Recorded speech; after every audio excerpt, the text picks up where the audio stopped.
എല്ലാ ഉദ്യോഗാർത്ഥികൾക്കും ചാനലിന്റെ daily current affairs ക്ലാസ്സിലേക്ക് സ്വാഗതം. ഇന്ന് നമ്മൾ ചർച്ച ചെയ്യാൻ പോകുന്നത് 2026 മാർച്ച് 21 തീയതിയിലെ പ്രധാന ആനുകാലിക വിഷയങ്ങളും അവയുടെ അനുബന്ധ വിവരങ്ങളുമാണ്. അപ്പോൾ നമ്മൾ ക്ലാസ്സിലേക്ക് കടക്കാം.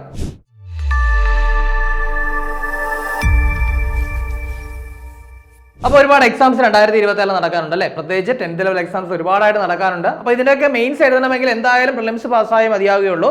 സോ അത്തരത്തിൽ 10th ലെവൽ പ്രിലിംസ് എക്സാമിന് വേണ്ടി തയ്യാറെടുക്കുന്ന ഉദ്യോഗാർത്ഥികൾക്ക് വേണ്ടിയിട്ട് ടാലന്റ് റെക്കോർഡ് ക്ലാസ്സുകൾ സ്റ്റാർട്ട് ചെയ്തിട്ടുണ്ട്. ഇപ്പോൾ നിങ്ങൾക്ക് വെറും 749 രൂപയ്ക്ക് ഈ ഒരു കോഴ്സ് സ്വന്തമാക്കാവുന്നതാണ്. ഇതിന്റെ ഭാഗമായിട്ട് 200 മണിക്കൂറിലേറെയുള്ള റെക്കോർഡ് ക്ലാസ്സുകളും മോഡൽ എക്സാമുകളും ടോപ്പിക് വൈസ് എക്സാമുകളും കറണ്ട് അഫയേഴ്സ് ക്ലാസ്സുകളും ഒക്കെ ഞങ്ങൾ പ്രൊവൈഡ് ചെയ്യുന്നുണ്ട്. മെന്റർ സപ്പോർട്ട് ഉണ്ട്. ദെൻ സിലബസ് ഫുൾ ആയിട്ട് കവർ ചെയ്യും. അപ്പോൾ അത്രയും കാര്യങ്ങൾക്ക് വേണ്ടിയിട്ട് 749 രൂപ മാത്രമേ നിങ്ങൾക്ക് ആവുന്നുള്ളൂ. സോ പെട്ടെന്ന് പർച്ചേസ് ചെയ്യുക. ഡിസ്ക്രിപ്ഷൻ ലിങ്ക് ഉണ്ട്, അതുവഴി പർച്ചേസ് ചെയ്യാവുന്നതാണ്.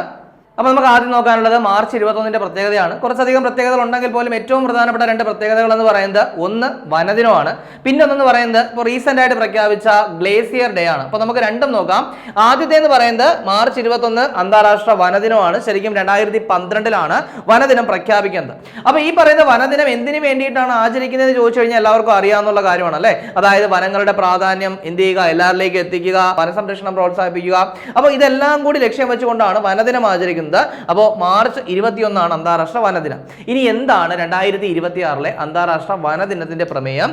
അത് ഫോറസ്റ്റ് ആൻഡ് എക്കണോമീസ് എന്നുള്ളതാണ്. എന്താണ് ഫോറസ്റ്റ് ആൻഡ് എക്കണോമീസ് എന്നുള്ളതാണ് 2026 അന്താരാഷ്ട്ര വനദിനത്തിന്റെ പ്രമേയം. കൃത്യമായിട്ടൊന്ന് ഓർത്തു വയ്ക്കുക. ഇനി അടുത്തത് മാർച്ച് 21 അന്താരാഷ്ട്ര ഹിമാനി ദിനം കൂടിയാണ്, അതായത് ഇന്റർനാഷണൽ ഗ്ലേസിയർ ഡേ ആണ്. അപ്പൊ നമുക്കറിയാം 2025 എന്ന് പറയുന്നത് അന്താരാഷ്ട്ര ഹിമാനി സംരക്ഷണ വർഷം കൂടിയായിരുന്നു അല്ലെ? ഗ്ലേസിയർ പ്രിസർവേഷന്റെ ഒരു ഇയറും കൂടിയായിരുന്നു 2025 എന്ന് പറയുന്നത്. സോ അതിന്റെ ഭാഗമായിട്ട് എന്ത് ചെയ്യുകയുണ്ടായി? മാർച്ച് 21 ഹിമാനി ദിനമായിട്ട് പ്രഖ്യാപിച്ചു. അപ്പോൾ 2026 മാർച്ച് 21 എന്താണ്? അന്താരാഷ്ട്ര ഹിമാനി ദിനമാണ്. ഇത് കൃത്യമായിട്ടൊന്ന് നോട്ട് ചെയ്ത് വയ്ക്കുക. ഇനി എന്തിനു വേണ്ടിയിട്ടാണെന്ന് അറിയാലോ? ഹിമാനികളുടെ പ്രാധാന്യം മനസ്സിലാക്കാനും അതുപോലെ തന്നെ അവയുടെ സംരക്ഷണമൊക്കെ ലക്ഷ്യം വെച്ചുകൊണ്ടാണ് ഈ ഒരു ഹിമാനി സംരക്ഷണ ദിനം ആചരിക്കുന്നത്. അപ്പൊ അതുകൂടി കൃത്യമായിട്ടൊന്ന് പഠിച്ചു വയ്ക്കുക. അപ്പൊ നമുക്ക് ചർച്ച ചെയ്യാനുള്ള ആദ്യത്തെ പോയിന്റിലേക്ക് കിടക്കാം. നമ്മൾ ചർച്ച ചെയ്യുന്ന ആദ്യത്തെ പോയിന്റ് എന്ന് പറയുന്നത് പ്രശസ്ത ഗണിതശാസ്ത്രജ്ഞൻ സംക്രമ ഗ്രാമ മാധവന്റെ സ്മരണയ്ക്കായിട്ട് സംസ്ഥാന സർക്കാർ അടുത്തിടെ Madhava knowledge centre in mathematics സ്ഥാപിച്ചത് എവിടെയാണ്? അപ്പൊ എന്താ പറഞ്ഞേ? പ്രശസ്ത ഗണിതശാസ്ത്രജ്ഞനായിട്ടുള്ള സംഗമ ഗ്രാമ മാധവന്റെ സ്മരണയ്ക്ക് വേണ്ടിയിട്ട് എന്ത് സ്ഥാപിച്ചെന്നാ പറഞ്ഞേ? Madhava knowledge centre in mathematics സ്ഥാപിതമായത് എവിടെയാണ്? ഇരിങ്ങാലക്കുടയിലാണെന്ന് ഓർത്തു വയ്ക്കുക. അതായത് ഒരു 14ാം നൂറ്റാണ്ടിലൊക്കെ ജീവിച്ചിരുന്നു എന്ന് കണക്കാക്കുക ഒരു ഗണിതശാസ്ത്രജ്ഞനാണ് ആരെന്ന് പറയുന്നത്? ഈ പറയുന്ന സംഗമഗ്രാമ മാധവൻ എന്ന് പറയുന്നത്. അദ്ദേഹത്തിന്റെ ജന്മദേശമായിട്ടുള്ള ഈ ഒരു സംഗമഗ്രാമം എന്ന് പറയുന്നത് ഇരിങ്ങാലക്കുടയിലാണെന്ന് എന്ത് ചെയ്യുന്നുണ്ട്? ചരിത്രകാരന്മാര് പറയുന്നുണ്ട്. സോ ഒന്ന് കാര്യമായിട്ടും ജസ്റ്റ് നോട്ട് ചെയ്ത് വെച്ചേക്കുക. ദെൻ ഈ പറയുന്ന സംഗമഗ്രാമ മാധവനാണ് പൈയുടെ വില കറക്റ്റ് ആയിട്ട് എന്ത് ചെയ്തത്? പ്രസ്താവിച്ചത്. അതുപോലെ തന്നെ നമ്മുടെ ട്രിഗണോമെട്രിയുമായിട്ട് ബന്ധപ്പെട്ട ഒരുപാട് സംഭാവനകളൊക്കെ നൽകിയിട്ടുള്ള ഒരു വ്യക്തി കൂടിയാണ് ആരെന്ന് പറയുന്നത്? ഈ സംഗമഗ്രാമ മാധവൻ. സോ അദ്ദേഹത്തിന്റെ സ്മരണയ്ക്ക് വേണ്ടിയിട്ട് മാധവ നോളജ് സെന്റർ മാത്തമാറ്റിക്സ് എവിടെ സ്ഥാപിതമായി? ഇരിങ്ങാലക്കുടയിൽ സ്ഥാപിതമായി. അപ്പൊ കാര്യമായിട്ടൊന്ന് പഠിച്ചു വയ്ക്കുക. ഇനി നമുക്ക് അടുത്ത് നോക്കാനുള്ള പോയിന്റ് എന്ന് പറയുന്നത് 2026 ഏപ്രിലിൽ കാലാവധി അവസാനിക്കുന്ന രാജ്യസഭ ഉപാധ്യക്ഷൻ ആരാണ്? നമുക്കറിയാം രാജ്യസഭ എന്ന് പറയുന്നത് ഒരു സ്ഥിരം സഭയല്ല അല്ലെ? അതായത് രാജ്യസഭ അംഗങ്ങൾക്ക് കാലാവധി ഉണ്ട്, 6 വർഷമാണ്. പക്ഷെ രാജ്യസഭയ്ക്ക് ഒരു പർട്ടിക്കുലർ കാലാവധി ഇല്ല. ഓരോ കാലാവധി കഴിയുന്നതനുസരിച്ച് മെമ്പേഴ്സ് പോവും, പകരം പുതിയ മെമ്പേഴ്സ് വരും അല്ലെ? അപ്പൊ അത്തരത്തിൽ നിലവിലെ രാജ്യസഭയുടെ എന്താണ് ഉപാധ്യക്ഷനായിരിക്കുന്ന അല്ലെങ്കിൽ ഡെപ്യൂട്ടി ചെയർമാൻ ആയിരിക്കുന്ന എന്താണ് ഹരിവംശ് നാരായൺ സിംഗ് ഇപ്പോൾ സ്ഥാനം ഒഴിയാൻ പോവുകയാണ്. ഏപ്രിൽ അദ്ദേഹത്തിന്റെ കാലാവധി കഴിയും. അദ്ദേഹം ബീഹാറിൽ നിന്നുള്ള രാജ്യസഭാ അംഗമാണ്. അതായത് മുൻപ് 2018 PJ കുര്യൻ സ്ഥാനമൊഴിഞ്ഞതിനെ തുടർന്നാണ് അദ്ദേഹം സ്ഥാനമേറ്റത്. ഇപ്പോൾ എന്ത് ചെയ്യാൻ പോവുകയാണ്? ഹരിവംശ് നാരായൺ സിംഗ് സ്ഥാനമൊഴിയാൻ പോവുകയാണ്. കൃത്യമായിട്ടൊന്ന് പഠിച്ചു വെച്ചേക്കുക. ദെൻ രാജ്യസഭയെ പറ്റി പ്രതിപാദിക്കുന്ന അല്ലെങ്കിൽ അതിന്റെ ഘടനയെ കുറിച്ച് പ്രതിപാദിക്കുന്ന ആർട്ടിക്കിൾ എന്ന് പറയുന്നത് 80. അതേപോലെ തന്നെ രാജ്യസഭാ ചെയർമാനെയും അതുപോലെ തന്നെ എന്താണ് ഡെപ്യൂട്ടി ചെയർമാനെയും പറ്റി പ്രതിപാദിക്കുന്ന ആർട്ടിക്കിൾ എന്ന് പറയുന്നത് 89. സോ അതും കൂടെ ഒന്ന് കൃത്യമായിട്ട് പഠിച്ചു വെച്ചേക്കുക. അടുത്ത നമുക്ക് നോക്കാനുള്ളത് ഒരു പദ്ധതിയെ പറ്റിയാണ്. ഭവ്യ എന്ന് പറയുന്ന പദ്ധതി. കുറച്ചും കൂടി ആക്യുറേറ്റ് ആയിട്ട് പറഞ്ഞു കഴിഞ്ഞാൽ ഭാരത് ഔദ്യോഗിക വികാസ് യോജന. എന്താണ് ഭാരത് ഔദ്യോഗിക വികാസ് യോജന അഥവാ ഭവ്യ? അപ്പൊ എന്താണ് ഈ പദ്ധതി എന്ന് നമുക്ക് നോക്കാം. കേന്ദ്ര സർക്കാരിന്റെ പദ്ധതിയാണ് കേട്ടോ. കേന്ദ്ര സർക്കാരിന്റെ പദ്ധതിയാണ് ഭാരത് ഔദ്യോഗിക വികാസ് യോജന എന്ന് പറയുന്നത്. അതായത് രാജ്യത്തുടനീളമുള്ള 100 ലോകോത്തര വ്യവസായ പാർക്കുകൾ, നമ്മുടെ രാജ്യത്തുടനീളം എന്ത് ചെയ്യുക? 100 എന്താണ് വ്യവസായ പാർക്കുകൾ, ലോകോത്തര വ്യവസായ പാർക്കുകൾ നിർമ്മിക്കുക എന്ന ലക്ഷ്യത്തോടു കൂടെയുള്ള പദ്ധതിയാണ് എന്തെന്ന് പറയുന്നത്? ഈ പറയുന്ന ഭാരത് ഔദ്യോഗിക വികാസ് യോജന എന്ന് പറയുന്നത്. ദെൻ ഇത് എന്ത് ചെയ്യുന്നത് നമ്മുടെ സംസ്ഥാനങ്ങളുടെയും അതുപോലെ തന്നെ സ്വകാര്യ മേഖലയുടെ ഒക്കെ സഹകരണത്തോടു കൂടിയാണ് എന്ത് ചെയ്യുന്നത് ഇത്തരത്തില് 100 ലോകോത്തര വ്യവസായ പാർക്കുകൾ നിർമ്മിക്കാനായിട്ട് പോകുന്നത്. അപ്പൊ അതും കൂടെ ഓർത്തു വയ്ക്കുക. ഇനി അടുത്ത് നമുക്ക് നോക്കാനുള്ള കാര്യം എന്ന് പറയുന്നത് പഴയൊരു കാര്യവുമായിട്ട് ബന്ധപ്പെട്ടതാണ്, പക്ഷെ അതിലൊരു ചെറിയ കാര്യമുണ്ട് കേട്ടോ. അതായത് ഒരു രാജ്യം ഒരു തെരഞ്ഞെടുപ്പ്, ഒറ്റ തെരഞ്ഞെടുപ്പ്, 1 നേഷൻ 1 ഇലക്ഷൻ, നമ്മൾക്ക് എല്ലാവർക്കും അറിയാവുന്ന കാര്യമാണ്. 2024 ഡിസംബർ 17 എന്ത് ചെയ്യുന്നത് ഈ ഒരു ബില്ല് അർജുൻ റാം മേഘ്വാൾ നമ്മുടെ ലോക്സഭയിൽ അവതരിപ്പിക്കുന്നത്. അതായത് ഒരു രാജ്യം ഒറ്റ തെരഞ്ഞെടുപ്പ്, അതായത് ലോക്സഭാ ഇലക്ഷനും അതുപോലെ തന്നെ നമ്മുടെ നിയമസഭാ ഇലക്ഷനും തദ്ദേശ സ്വയംഭരണ സ്ഥാപനങ്ങളുടെ ഇലക്ഷനും ഒക്കെ ഏകദേശം ഒരേ സമയത്ത് നടത്തുക, അതുവഴി എന്ത് ചെയ്യുക പണച്ചെലവ് കുറയ്ക്കുക, ഇതൊക്കെ ആയിരുന്നു ആ ഒരു ബില്ലിൽ അന്ന് പറഞ്ഞിരുന്ന കാര്യങ്ങൾ. അപ്പോൾ ഒരു രാജ്യം ഒറ്റ തെരഞ്ഞെടുപ്പ് നടപ്പാക്കുന്നതിനായുള്ള 129 ഭരണഘടനാ ഭേദഗതി ബില്ലും അനുബന്ധ ബില്ലും, അതായത് 129 ഭരണഘടനാ ഭേദഗതി ബില്ലായിട്ടാണ് 2024 ഡിസംബർ 17 ഇത് അവതരിപ്പിക്കുന്നത്. ദെൻ എന്ത് ചെയ്യുന്നു, അപ്പൊ അത് പരിശോധിക്കുന്നതിന് വേണ്ടിയിട്ട് പിന്നീട് എന്ത് ചെയ്യുന്നു ഒരു ജോയിന്റ് പാർലമെന്ററി കമ്മിറ്റിക്ക് വിടുകയായിരുന്നു, ഒരു സംയുക്ത പാർലമെന്ററി സമിതിക്ക് വിടുകയായിരുന്നു. സോ ആ ഒരു പാർലമെന്ററി സമിതിയുടെ എന്ത് ചെയ്യുന്നു കാലാവധി ഇപ്പോൾ നീട്ടിയിരിക്കുകയാണ്. അപ്പോൾ നമ്മളിവിടെ ചർച്ച ചെയ്യുന്ന പോയിന്റ് ഇതാണ്, ഈ സമിതിയുടെ അധ്യക്ഷൻ ആരാണ്? അത് PP ചൗധരി. ആരാണ്? PP ചൗധരിയാണ്. ഇവിടെ പറഞ്ഞ കാര്യം ഇത്രയേ ഉള്ളൂ, 1 നേഷൻ 1 ഇലക്ഷൻ നമുക്കെല്ലാം അറിയാവുന്ന കാര്യമാണ്. ഒരു രാജ്യം ഒറ്റ തെരഞ്ഞെടുപ്പ് 2024 ഡിസംബർ 17 അവതരിപ്പിച്ച ബില്ലാണ്. അർജുൻ റാം മേഘ്വാളാണ് അവതരിപ്പിച്ചത്. അത് ലോക്സഭയിൽ അവതരിപ്പിച്ചു. ദെൻ ആ ബില്ലിന് തീരുമാനമായിട്ടില്ല, അത് എന്ത് ചെയ്യുന്നു ഒരു സംയുക്ത പാർലമെന്ററി സമിതിക്ക് വിട്ടിരിക്കുകയാണ്.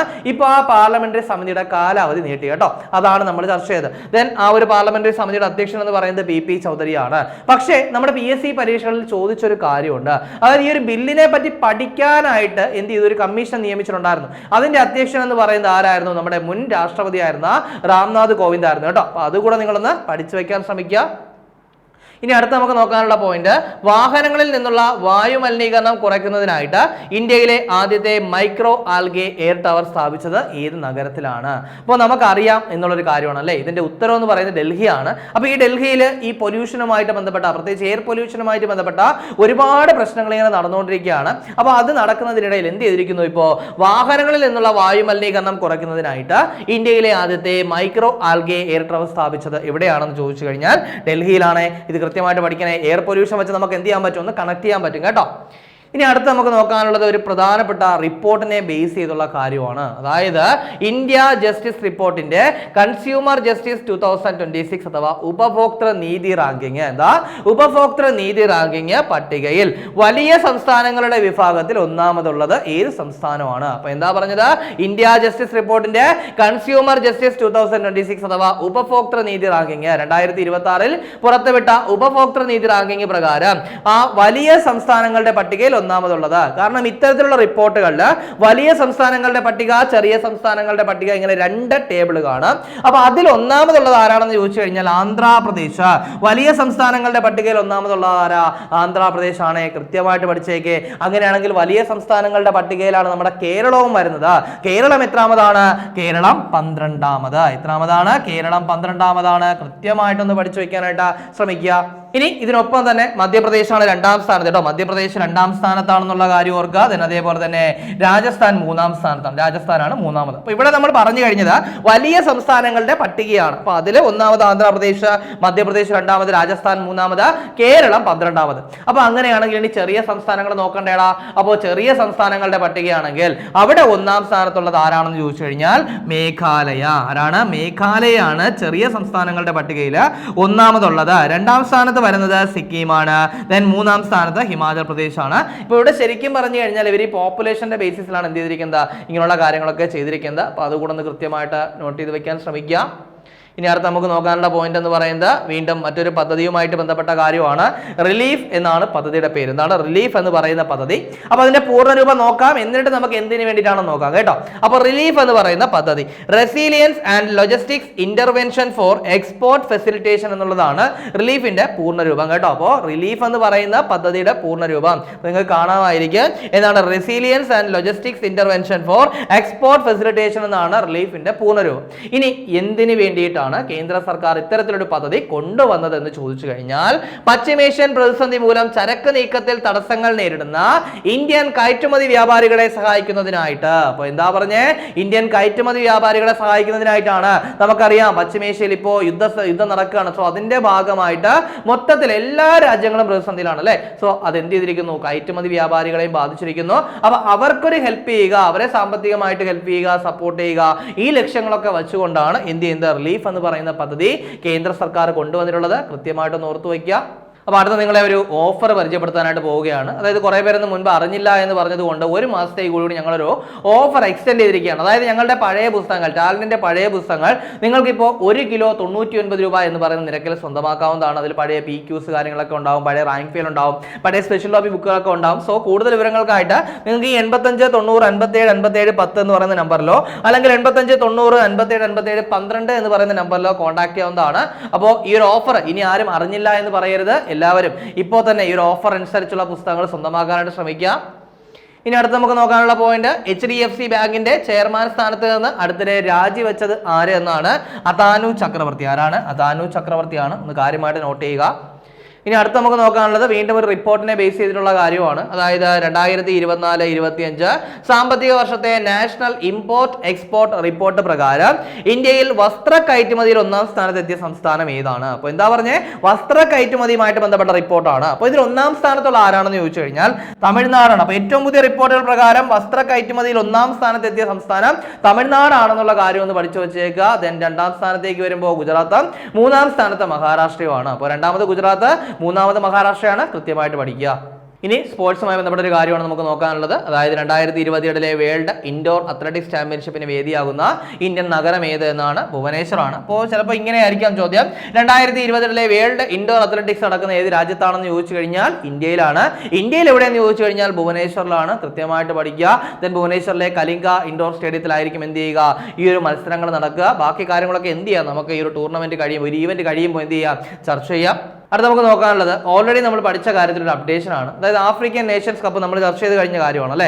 അപ്പോൾ അന്ന് എന്ത് ചെയ്തിരിക്കുന്നു? നമ്മൾ കിരീടം എന്ന് പഠിച്ചത് സെനഗലാണ്. പക്ഷേ ഇപ്പോൾ എന്ത് ചെയ്തിരിക്കുന്നു?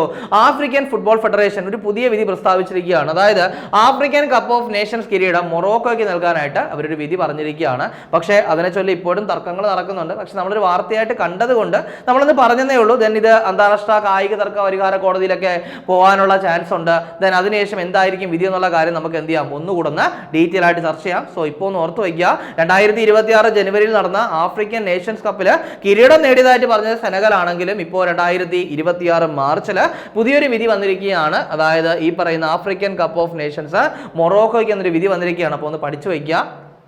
അപ്പോൾ നമ്മുടെ ഡിഗ്രി ലെവൽ പ്രിലിംസ് എക്സാംസ് ഒക്കെ വരാനിരിക്കുകയാണ്. അപ്പോൾ അതിനുവേണ്ടി തയ്യാറെടുക്കുന്ന ഉദ്യോഗാർത്ഥികൾക്ക് ടാലന്റ് ഒരു degree level prelims come mains rank fail പുറത്തിറക്കിയിട്ടുണ്ട്. അപ്പോൾ 3 വോളിയോട്ടാണ് ഈ തയ്യാറാക്കിയിരിക്കുന്നത്. നിങ്ങളുടെ വീടിനടുത്തുള്ള ബുക്ക് സ്റ്റോളുകളിലും ആമസോൺ, ഫ്ലിപ്കാർട്ട് എന്നീ പ്ലാറ്റ്ഫോമുകളിലും ടാലന്റിന്റെ വെബ്സൈറ്റ് ആയിട്ടുള്ള veranda.channelgala.com ഈ പുസ്തകം ലഭ്യമാണ്. ഇനി നമുക്ക് ചർച്ച ചെയ്ത പോലുള്ള ഒന്നുകൂടി നോക്കാം. ആദ്യം പറഞ്ഞത് എന്താണ്? പ്രശസ്ത ഗണിതശാസ്ത്രജ്ഞൻ സംഗമഗ്രാമ മാധവന്റെ സ്മരണയ്ക്കായിട്ട് സംസ്ഥാന സർക്കാർ അടുത്തിടെ എന്ത് ചെയ്തു? Madhava knowledge centre in mathematics സ്ഥാപിച്ചു. എവിടെയാണെന്ന് ചോദിച്ചു കഴിഞ്ഞാൽ ഇരിങ്ങാലക്കുടയിലാണെന്ന് ഓർക്കുക. ദെൻ അതിനുശേഷം പറഞ്ഞത് 2026 ഏപ്രിൽ കാലാവധി അവസാനിപ്പിക്കുന്ന നിലവിലെ രാജ്യസഭ ഉപാധ്യക്ഷൻ ആരാണ്? ഹരിവംശ് നാരായൺ സിംഗ് ആണ്. കൃത്യമായിട്ട് പഠിക്കുക. ദെൻ അതിനുശേഷം ഒരു പദ്ധതിയാണ് പറഞ്ഞത്. അതായത് ഭാരത് ഔദ്യോഗിക വികാസ് യോജന എന്ന് പറയുന്ന പദ്ധതി. അതായത് രാജ്യത്തുടനീളം എന്ത് ചെയ്യുക? 100 ലോകോത്തര വ്യവസായ പാർക്കുകൾ നിർമ്മിക്കുക. അതായത് സംസ്ഥാന സർക്കാരുകളുടെയും അതുപോലെ തന്നെ സ്വകാര്യ മേഖലയുടെ ഒക്കെ സഹായത്തോടു കൂടി 100 വ്യവസായ പാർക്കുകൾ സ്ഥാപിക്കുന്നതിനായിട്ട് കേന്ദ്ര മന്ത്രിസഭ അംഗീകരിച്ച പദ്ധതിയാണ് എന്തെന്ന് പറയുന്നത്? ഭാരത് ഔദ്യോഗിക വികാസ് യോജന അഥവാ ഭവ്യ എന്ന് പറയുന്നത്. അപ്പോൾ അത് കൃത്യമായിട്ടൊന്ന് പഠിച്ചു വയ്ക്കുക. അതിനുശേഷം നമ്മൾ പറഞ്ഞ പോയിന്റ് എന്തായിരുന്നു? ഒരു രാജ്യം ഒറ്റ തെരഞ്ഞെടുപ്പ് നടപ്പാക്കുന്നതിനായുള്ള 129ാം ഭരണഘടനാ ഭേദഗതി ബില്ലും അനുബന്ധ ബില്ലും പരിശോധിക്കുന്ന സംയുക്ത പാർലമെന്ററി സമിതിയുടെ അധ്യക്ഷൻ ആരാണ്? PP ചൗധരിയാണ്. ദെൻ ഇപ്പോൾ എന്തുകൊണ്ട് പറഞ്ഞു എന്ന് ചോദിച്ചു കഴിഞ്ഞാൽ ഈ സമിതിയുടെ കാലാവധി നീട്ടിയിരിക്കുന്നു. അതുകൊണ്ട് നമ്മൾ എന്ത് ചെയ്യുന്നു? ചർച്ച ചെയ്തെന്ന് മാത്രമേ ഉള്ളൂ. ദെൻ അതിനുശേഷം പറഞ്ഞത് വാഹനങ്ങളിൽ നിന്നുള്ള വായു മലിനീകരണം കുറയ്ക്കുന്നതിനായിട്ട് ഇന്ത്യയിലെ ആദ്യത്തെ മൈക്രോ ആൽഗെ എയർ ടവർ സ്ഥാപിച്ചത് എവിടെയാണ്? ഡൽഹിയിലാണെന്നുള്ള കാര്യം പഠിക്കുക. വായു മലിനീകരണം കൂടുതൽ ഡൽഹിയിലാണ്. ഇങ്ങനെ ഒന്ന് കണക്ട് ചെയ്ത് കഴിഞ്ഞാൽ നമുക്കത് കിട്ടും കേട്ടോ. ദെൻ അതിനുശേഷം പറഞ്ഞത് ഒരു റാങ്കിങ് ആണ്. അതായത് 2026 പുറത്തുവിട്ട ഉപഭോക്തൃ നീതി റാങ്കിങ്. ഇത് 2 ടേബിൾ ആണ് കേട്ടോ. കാര്യം വലിയ സംസ്ഥാനങ്ങളുടെ പട്ടികയുണ്ട്, ചെറിയ സംസ്ഥാനങ്ങളുടെ പട്ടികയുണ്ട്. വലിയ സംസ്ഥാനങ്ങളുടെ പട്ടികയിൽ 1-ാം സ്ഥാനത്തുള്ളത് ആന്ധ്രാപ്രദേശാണ്. കേരളം 12-ാമതാണ്. ഇനി ചെറിയ സംസ്ഥാനങ്ങളിലേക്ക് വരികയാണെങ്കിൽ അവിടെ ആരാണ്? മേഘാലയാണ്. അപ്പൊ രണ്ടും ഒന്ന് കൃത്യമായിട്ടൊന്ന് പഠിക്കാൻ ശ്രമിക്കുക. അതിനുശേഷം വീണ്ടും ഒരു പദ്ധതി പറഞ്ഞു, റിലീഫ് എന്ന് പറയുന്ന പദ്ധതി. അതായത് നമ്മുടെ പശ്ചിമേഷ്യൻ യുദ്ധത്തെ തുടർന്നുണ്ടായ ഒരു പദ്ധതിയാണ്. അതായത് പശ്ചിമേഷ്യൻ പ്രതിസന്ധി മൂലം ചരക്ക് നീക്കത്തിൽ തടസ്സങ്ങൾ നേരിടുന്ന ഇന്ത്യൻ കയറ്റുമതി വ്യാപാരികളെ സഹായിക്കുന്നതിനായിട്ട് കേന്ദ്ര വാണിജ്യ മന്ത്രാലയം പ്രഖ്യാപിച്ച പുതിയ പദ്ധതിയാണ് എന്തെന്ന് പറയുന്നത്, റിലീഫ്. അതിനുശേഷം പറഞ്ഞത് HDFC ബാങ്കിന്റെ ചെയർമാൻ സ്ഥാനത്ത് അടുത്തിടെ രാജിവെച്ചത് അദാലു ചക്രവർത്തിയാണെന്ന് പറഞ്ഞു. അതിനുശേഷം 2024-25 സാമ്പത്തിക വർഷത്തെ നാഷണൽ ഇമ്പോർട്ട് എക്സ്പോർട്ട് റിപ്പോർട്ട് പ്രകാരം ഇന്ത്യയിൽ വസ്ത്ര കയറ്റുമതിയിൽ 1-ാം സ്ഥാനത്തെത്തിയ സംസ്ഥാനം ഏതാണ്? തമിഴ്നാടാണെന്നുള്ള കാര്യം ഒന്ന് പഠിച്ചു വെച്ചേക്കുക. അതിനുശേഷം പറഞ്ഞതൊരു വേദിയായിരുന്നു. അതായത് 2028 വേൾഡ് ഇൻഡോർ അത്ലറ്റിക്സ് ചാമ്പ്യൻഷിപ്പിന് വേദിയാകുന്ന ഇന്ത്യൻ നഗരം എവിടെയാണ്? ഭുവനേശ്വർ ആണ്. അടുത്തൊരു കാര്യം എന്ന് പറയുന്നത് നിങ്ങളൊന്ന് നോട്ട് ചെയ്ത് വെച്ചേക്കുക, കാരണം ഇതിൽ ഇനിയും അപ്ഡേഷൻ വരാനുള്ള ഒരു ചാൻസ് ഉണ്ട്. അതായത് 2026 ആഫ്രിക്കൻ കപ്പ് ഓഫ് നേഷൻസിൽ കിരീടം മൊറോക്കോയ്ക്ക് എന്ന് പറയുന്ന ഒരു വിധി ഇപ്പോൾ വന്നിട്ടുണ്ട്. മുൻപ് കിരീടം നേടിയത് സെനഗൽ എന്നാണ് നമ്മൾ പഠിച്ചത്. പക്ഷെ എന്ത് ചെയ്തിരിക്കുന്നു, ഇപ്പോൾ ആഫ്രിക്കൻ ഫുട്ബോൾ ഫെഡറേഷൻ പറഞ്ഞു മൊറോക്കോയ്ക്കാണ് കിരീടം. ഇത് ഇനിയും ഉയർന്ന തലത്തിലേക്കൊക്കെ പോകാനുള്ള സാധ്യതയുണ്ട്. അപ്പോൾ അത് കഴിയുമ്പോൾ നമ്മൾ എന്ത് ചെയ്യും, അതിനെപ്പറ്റി കൂടുതലായിട്ട് അപ്ഡേറ്റ് ചെയ്യും കേട്ടോ. ഇനി കഴിഞ്ഞ ക്ലാസ്സുമായി ബന്ധപ്പെട്ട 2 ചോദ്യങ്ങൾ നൽകുകയാണ്. അതിന് ഉത്തരം കൂടി കമന്റ് ചെയ്യുക. ആദ്യത്തെ ചോദ്യം, കിസ് ഹ്യൂമാനിറ്റേറിയൻ അവാർഡ് 2025 നേടിയത് ആരെന്നാണ്? മുകേഷ് അംബാനി, ആനന്ദ് അംബാനി, നിത അംബാനി, ഗൗതം അദാനി. ശരി ഉത്തരം കമന്റ് ചെയ്യുക. രണ്ടാമത്തെ ചോദ്യം, 2026 മികച്ച ലൈവ് ആക്ഷൻ ഷോർട്ട് ഫിലിമിനുള്ള ഓസ്കാർ പുരസ്കാരം നേടിയ ഇന്ത്യൻ വംശജനായ സംവിധായകൻ ആരെന്നാണ്? കരൺ കാന്താരി, അലക്സാണ്ടർ സിംഗ്, ദേവ് പട്ടേൽ, യുധാജിത് ബസു. അപ്പൊ ഇതിന്റെ ശരി ഉത്തരം കൂടി കമന്റ് ചെയ്യുക. ഇനി കഴിഞ്ഞ ക്ലാസ് നൽകിയിരുന്ന 2 ചോദ്യങ്ങളുടെ ഉത്തരം കൂടി നോക്കാം. ആദ്യത്തെ ചോദ്യം, സംസ്ഥാന വഖഫ് ബോർഡ് ചെയർമാനായിട്ട് നിയമിതനായത് ആരെന്നാണ്? അപ്പോൾ അത് KS ഹംസയാണെന്നുള്ള കാര്യം ഓർക്കുക. കാരണം സക്കീർ ആയിരുന്നു, അദ്ദേഹം സ്ഥാനമൊഴിഞ്ഞതിനെ തുടർന്നാണ് പുതിയ നിയമനം. രണ്ടാമത്തെ ചോദ്യം, ലിവിംഗ് തമിഴ് അവാർഡ് എന്ന സാഹിത്യ പുരസ്കാരം പ്രഖ്യാപിച്ചത് ആര് എന്നാണ് ചോദ്യം. അതിന്റെ ആൻസർ എന്ന് പറയുന്നത് ജയമോഹൻ ആണെന്നുള്ള കാര്യം ഒന്ന് ഓർത്ത് വെച്ചേക്കുക. നമുക്കറിയാം വൈരമുത്തുവിന് ജ്ഞാനപീഠം നൽകിയതിൽ പ്രതിഷേധിച്ചുകൊണ്ടാണ് ഇത്തരത്തിലൊരു അവാർഡ് പ്രഖ്യാപിച്ചത്. ഈ അവാർഡിനെ പറ്റി പറയുമ്പോൾ 1 കോടി രൂപയാണ് ഇതിന്റെ പ്രൈസ് മണി ആയിട്ടാണ് പറയുന്നത്. ഈ അവാർഡ് യാഥാർത്ഥ്യമാവുകയാണെങ്കിൽ ഇന്ത്യയിൽ ഏറ്റവും ഉയർന്ന സമ്മാന തുകയുള്ള സാഹിത്യ പുരസ്കാരമായിട്ട് ലിവിംഗ് തമിഴ് അവാർഡ് മാറുമെന്നുള്ള കാര്യം കൂടി ഒന്ന് പഠിക്കുക. ഒരേ സമയം ഇന്ത്യയിലെയും അതുപോലെ തന്നെ ലോകത്തിലെയും ഏറ്റവും മികച്ച സാഹിത്യകൃതികൾക്ക് പുരസ്കാരം നൽകുന്നു എന്നൊരു പ്രത്യേകത കൂടിയുണ്ട്. അപ്പോൾ നമ്മുടെ ന്യൂഡൽഹിയിലും അതുപോലെ തന്നെ ന്യൂയോർക്കിലുമായിട്ട് ഒരേ സമയം പുരസ്കാരം പ്രഖ്യാപിക്കുമെന്നും പറയുന്നുണ്ട്.